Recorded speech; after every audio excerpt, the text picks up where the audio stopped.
Assalamualaikum warahmatullahi wabarakatuh. Perkenalkan, kami dari kelompok 6 yang akan presentasikan tentang etilen diklorida. Di sini saya akan perkenalan terlebih dahulu. Saya Faisal Mahendra, NRP 012058, dan teman saya. Saya Muhammad Salman Al-Kahfi, NRP 012056. Saya Syafri Zalagidi 012061. Ya, mungkin bisa langsung aja. Silahkan Salman share screen.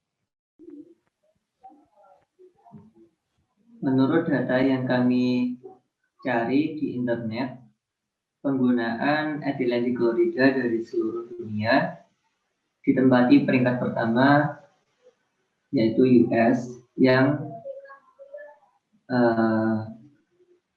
menggunakan etilen diklorida di ranah industri paling banyak, kemudian disusul oleh Western Europe, Jepang, hingga Afrika. Bisa di next slide.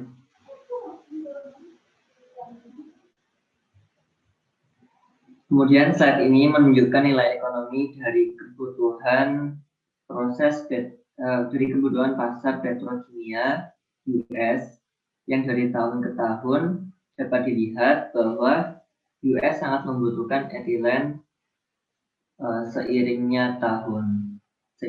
bertambahnya tahun.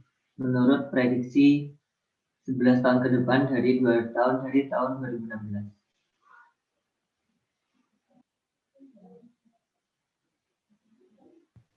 Selanjutnya yaitu kegunaan dan penggunaan etilen diklorida. Etilen diklorida sendiri utamanya digunakan sebagai bahan baku pembuatan vinyl chloride monomer atau VCM. VCM merupakan bahan baku pembuatan polivinyl klorida atau PVC, pelapis furnitur dan mobil, penutup dinding, peralatan rumah tangga, dan suku cadang mobil. Yang kedua yaitu sebagai bahan baku pembuatan solvent untuk minyak, lilin, dan coating remover. Yang ketiga yaitu sebagai bahan baku intermediate dalam pembuatan vinyl liden chloride, metil chloroform, dan etilen aminis.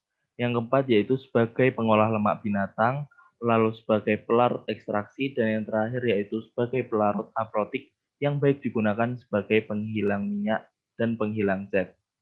Tetapi sekarang dilarang digunakan karena toksisitas dan kemungkinan karsogenetisnya.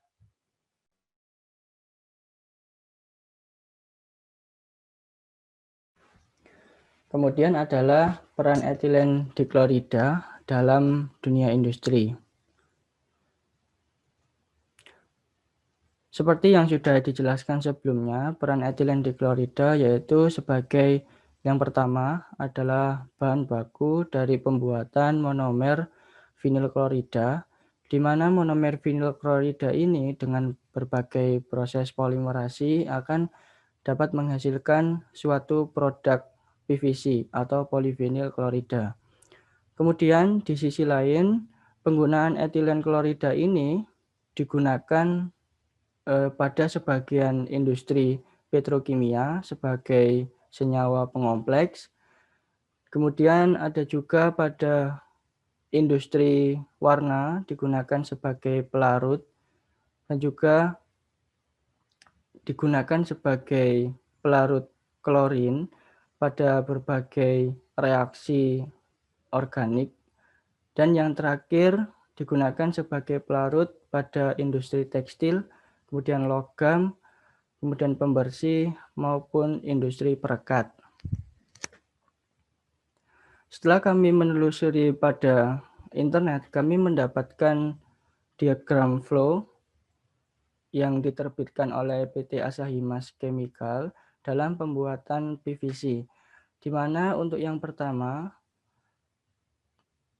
klorida atau Cl2 didapatkan dari reaksi antara garam dengan listrik, yaitu di mana di sini reaksinya adalah elektrolisis yang menghasilkan klorin dan hasil samping yaitu ada NaOH, kemudian NaClO, dan kemudian gas hidrogen.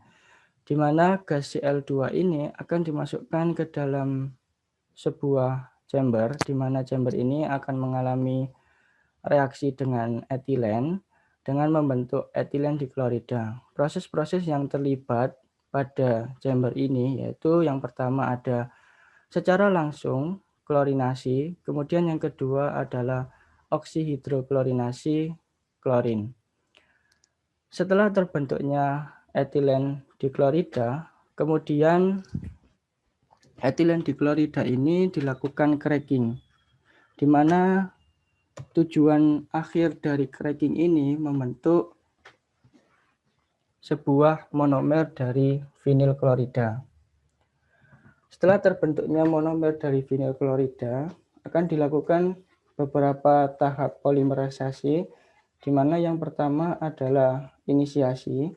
Dalam proses inisiasi ini, monomer vinyl klorida akan dibuat menjadi radikal. Setelah itu masuk ke dalam proses propagasi. Dalam proses propagasi, monomer vinyl klorida yang radikal akan menyerang monomer vinyl klorida yang lain, sehingga membentuk sebuah rantai polimer. Kemudian langkah yang terakhir yaitu adalah terminasi, di mana pada terminasi ini merupakan tahap akhir dari polimerisasi vinyl klorida dengan pembentukan akhir yaitu polivinyl klorida yang memiliki fungsi yang sudah dijelaskan pada slide sebelumnya.